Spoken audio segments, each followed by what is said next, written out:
20 years of excellence. Sun International Institute of Tourism and Management.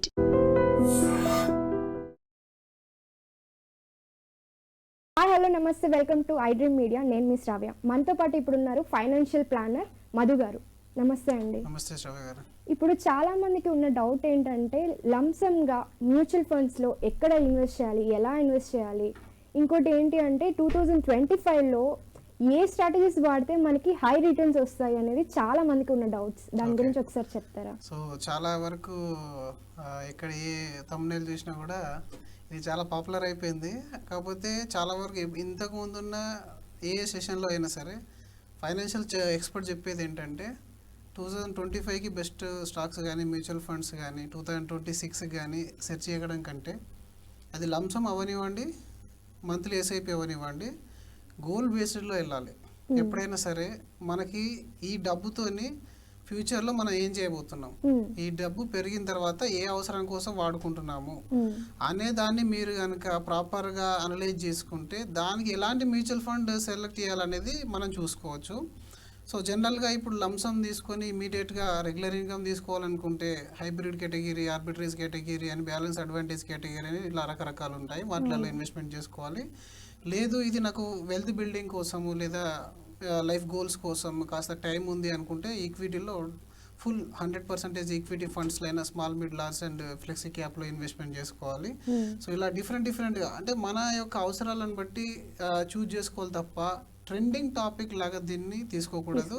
Mutual ఫండ్లో ఇది ఒక మిస్కన్సెప్టేషన్ అనమాట. మార్కెట్ తగ్గినప్పుడు లేదని అంటే కరెంట్ టాపిక్స్ పైన ఈ రీసెంట్ బయాస్నెస్ అంటాం మేము దీన్ని. రీసెంట్ బయాస్నెస్ అని అంటే ఇప్పుడు ట్రెండింగ్లో ఏది మెటల్ పెరిగినా లేదా ఇండస్ట్రీ పరంగా ఏదైనా ఫార్మా లాంటి స్టాక్స్ పెరిగినా, అలాగే మ్యూచువల్ ఫండ్లో ఏదైనా ఒక సెక్టర్ పెరిగినా దానిలో ఇన్వెస్ట్మెంట్ చేసే ప్రయత్నం అనేది అందరు చేస్తారు. సో బేసికల్లీ మ్యూచువల్ ఫండ్స్ అనేది ఏంటంటే మన దగ్గర ఉన్న డబ్బుని ఆల్రెడీ ఒక ప్రాపర్ మేనేజ్మెంట్ టీమ్కి మనం ఇవ్వబోతున్నాము. సో అంటే వాళ్ళు ఆల్రెడీ అనలైజ్ చేసుకుంటారు ఎక్కడ బెస్ట్ రిటర్న్ వస్తుంది అనేది. ఇక్కడ మీరు మళ్ళీ అనలైజ్ చేయాల్సిన అవసరం అనేది ఉండదు. నీ అవసరం ఏందో నువ్వు ముందు సెట్ చేసుకొని రా మన దగ్గరికి. సో నేను ఈ లంసమ్ ఇన్వెస్ట్మెంట్ అది 1 crore కానీ 2 crores కానీ I want to make it 2 crores or 3 crore rupees అలా అనుకున్నప్పుడు ఒక రకమైన స్ట్రాటజీ. దానికి మీ దగ్గర ఉన్న టైం ఎంత, 5 years, 6 years, 10 years, 15 years, లేదు నాకు ఇది ఒక రెగ్యులర్ ఇన్కమ్, ప్యాసివ్ ఇన్కమ్ కోసం వాడతాను అనుకున్నప్పుడు దాని యొక్క స్ట్రాటజీ అనేది డిఫరెంట్గా ఉంటుంది. అది ఫైనాన్షియల్ ఎక్స్పర్ట్స్ మీకు ఎక్స్ప్లెయిన్ చేస్తారు. దాని తర్వాత ఇంకొంతమందికి ఎలా ఉంటుందని అంటే టెంపరీ నీడ్స్ కోసం కానీ లేదా ఏదైనా అత్యవసరాల కోసం కానీ దీన్ని ఒక సేవింగ్స్ అకౌంట్లో ఉంచడానికి బదులుగా మ్యూచువల్ ఫండ్లో నేను హోల్డ్ చేసి పెడతాను అనుకునే వాళ్ళకు కూడా ఒక రకమైన రిక్వైర్మెంట్ అనేది ఉంటుంది.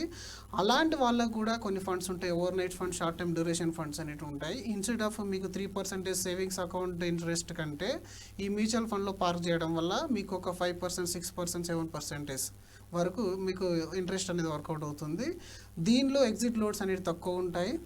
ట్యాక్సేషన్ అనేది డిఫరెంట్, ట్యాక్సేషన్ అనేది పడుతుంది కొంచెం డెట్ మ్యూచువల్ ఫండ్ కాబట్టి. బట్ ప్రొఫెషనల్ మేనేజ్మెంట్ ఉంటుంది. ఇందులో కూడా చిన్న సైజు రిస్క్ అనేది ఉంటుంది, బట్ క్యాలిక్యులేటెడ్ రిస్క్ అని చెప్పొచ్చు, దాన్ని మైనర్గా ఉంటుంది.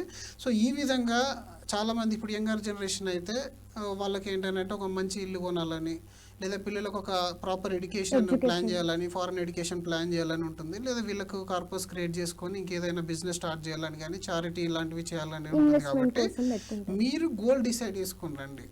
గోల్ డిసైడ్ చేసుకొని వచ్చిన తర్వాత ఎందులో ఇన్వెస్ట్మెంట్ చేయాలనేది మనం తర్వాత డిస్కస్ చేసుకోవచ్చు. కాబట్టి 2025 విషయానికి వస్తే మాత్రం ఇప్పుడు అది స్టాక్ మార్కెట్లో ఇది ఈజీ అండి. ఈ సంవత్సరం ఏ స్టాక్స్లో ఇన్వెస్ట్మెంట్ చేస్తే బాగుంటుంది అనడానికి ఈజీగా ఉంటుంది. ఎందుకంటే మార్కెట్స్ కొంచెం డౌన్ ఉన్నాయి కాబట్టి క్వాలిటీ స్టాక్స్లో ఇన్వెస్ట్మెంట్ చేస్తారు. రకరకాల స్ట్రాటజీ ఇంకా స్టాక్ మార్కెట్ అంటే.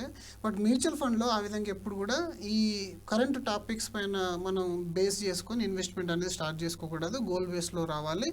అందులో రకరకాల మ్యూచువల్ ఫండ్స్ అనేటివి ఉన్నాయి. 2 రకాల పోర్ట్ఫోలియోస్ మేము చెప్తా ఉన్నాం ఈరోజు. మీకు ఇప్పటి వరకు అంటే మన మ్యాండేటరీ లైఫ్ గోల్స్ ఏవైతే ఉన్నాయో, మీ రిటైర్మెంట్ కానీ, ఇంతకుముందు చెప్పినట్టు చిల్డ్రన్ ఎడ్యుకేషన్ కానీ, ప్యాసివ్ ఇన్కమ్ కోసం లేదు అంటే అది కోర్ మ్యూచువల్ ఫండ్ పోర్ట్ఫోలియో అవుతుంది. ఆ కోర్లో ఏంటంటే కంప్లీట్ ఈక్విటీలోకి వెళ్ళిపోతాము. ఇవన్నీ నాకు ఫుల్ఫిల్ అయిపోయాయి. నా దగ్గర ఇప్పుడు 50 years ఉంది, నాకు ఇప్పుడు ఇన్వెస్ట్మెంట్ చేయాలనుకుంటున్నాను అనుకున్నప్పుడు దాని యొక్క స్ట్రాటజీ అనేది కాస్త ఈక్విటీని 100% కాకుండా 50% ఈక్విటీ 50% డెట్లో మాదిరిగా మనం ప్లానింగ్ అనేది చేస్తాము. ఇంకొంతమందికి ఏంటంటే నా లైఫ్ గోల్స్ అన్నీ అయిపోయినాయి, అంటే 40-35లోనే ఉన్నాను, బట్ స్టిల్ ఐఎమ్ ఆల్రెడీ మంచి ఫ్యామిలీలో ఉన్నాను, ఇన్కమ్ అనేది వెల్ సెటిల్డ్లో ఉన్నాను. అలాంటప్పుడు నేను దీన్ని కొంచెం షార్ట్లైట్ పోర్ట్ఫోలియో లాగా డిజైన్ చేసుకోవచ్చు. షార్ట్లైట్ పోర్ట్ఫోలియో అనుకున్నప్పుడు ఈ కరెంట్ ట్రెండింగ్లో నెక్స్ట్ 2-3 ఇయర్స్ పెరిగేటివి, ఫర్ ఎగ్జాంపుల్ ఇప్పుడు సిల్వర్ అని చెప్తున్నాము, గోల్డ్ అయితే అందరూ కొంచెం పెరిగిందని చెప్పేశారు కాబట్టి ఇప్పుడు సిల్వర్ ఒక ఇండస్ట్రియల్ ప్రోడక్ట్గా బాగుంది కాబట్టి ఆ విధంగా సిల్వర్ సంబంధించిన కొన్ని ఫండ్ ఆఫ్ ఫండ్స్లో ఇన్వెస్ట్మెంట్ చేయడము. అలాగే మనకు ఇంకా కొన్ని ఏంటంటే ఫార్మా లాంటి స్టాక్స్ మళ్ళీ పికప్ అయ్యే ఛాన్స్ ఉంది కాబట్టి వాటిలో ఇన్వెస్ట్మెంట్ చేయడం. మొన్నటి వరకు డిఫెన్స్లో అంతా పెట్టారు కదా, ఇవన్నీ ఏంటంటే శాటిలైట్ పోర్ట్ఫోలియోస్ కింద. అంటే మీ కోర్ గోల్స్ని ఆల్రెడీ 80% ప్లానింగ్ అయిపోయింది, ఇంకో 20% అమౌంట్ లెఫ్ట్ అవుతుంది మన దగ్గర. ఇప్పుడు ఎక్కడ ట్రెండింగ్ ఉందో, ఎక్కడైతే ఆపర్చునిటీ ఉందో అక్కడ ఇన్వెస్ట్మెంట్ చేయడానికి ఫండ్ మేనేజర్ ఆల్రెడీ కొంచెం స్ట్రాటజీని వాడతాడు కాబట్టి సెక్టోరియల్ కానీ ఫ్యాన్సీ టైపు మనం వెళ్ళిపోవచ్చు. సో ఈ విధంగా ప్లాన్ చేసుకోవాలి. 2025 అయినా సరే 26 అయినా సరే బేస్డ్ ఆన్ అవర్ ఇండిపెండెంట్ అంటే ఇండివిజువల్ గోల్స్ పైన మనం ఫోకస్ చేసుకుంటే ప్రాపర్గా మీకు బ్యాక్ క్యాల్కులేషన్ చేసుకోవాలి.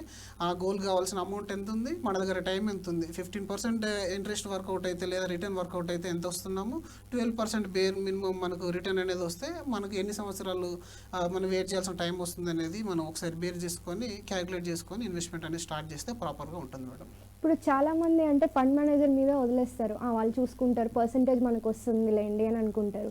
అది అట్లా వదిలేయచ్చు అంటారా? సో మీరు అన్నది ఏంటంటే ఇప్పుడు మ్యూచువల్ ఫండ్స్ లో డెఫినెట్ గా మీరు వదిలేయాల్సిందే. అంటే మనకు రిటర్న్ రావాలి అని అంటే ఆల్రెడీ ప్రతి ఫండ్ మేనేజర్ కి ఒక స్ట్రాటజీ అనేది ఉంటుంది. And fund manager cannot be independent person. ఒక పర్సన్ ఇండివిజువల్ డిసిజన్ అనేది తీసుకోడు.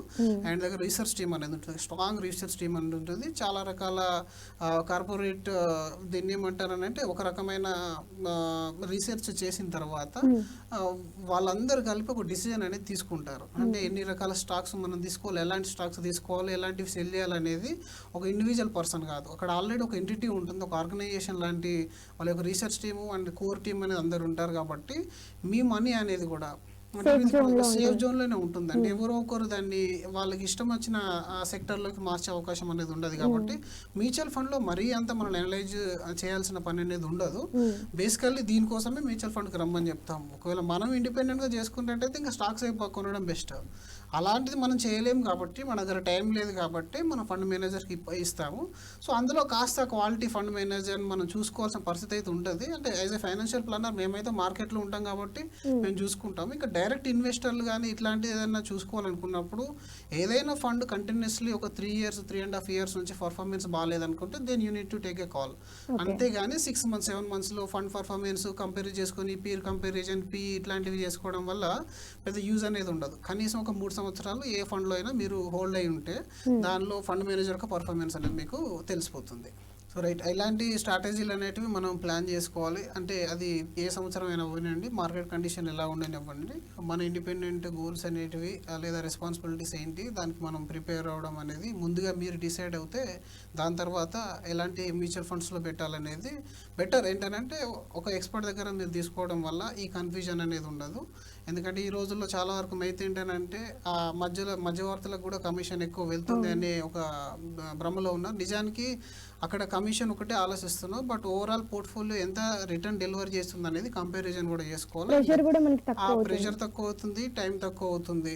మీ ఇండిపెండెంట్ పోర్ట్ఫోలియో ఎంతో కొంత రిటర్న్ జనరేట్ రిటర్న్ చేస్తే దానికి అట్లీస్ట్ X+3 X+4 అనేది త్రూ అన్ ఎక్స్పర్ట్ మీకు అనేది వస్తుంది. దాన్ని కూడా మీరు క్యాలిక్యులేట్ చేసుకోవాలి. అండ్ ఎస్పెషల్ ఏంటంటే ఈ గోల్స్కి సంబంధించింది మనం ప్లానింగ్ చేయాలి అనుకున్నప్పుడు లాంగ్ టర్మ్ అనేది ఇంపార్టెంట్. లాంగ్ టర్మ్లో మన మైండ్ అనేది అంత స్టేబుల్ ఉండదు కాబట్టి ఆ లోటును అనేది ఫైనాన్షియల్ ఎక్స్పర్ట్ తీసేస్తారు.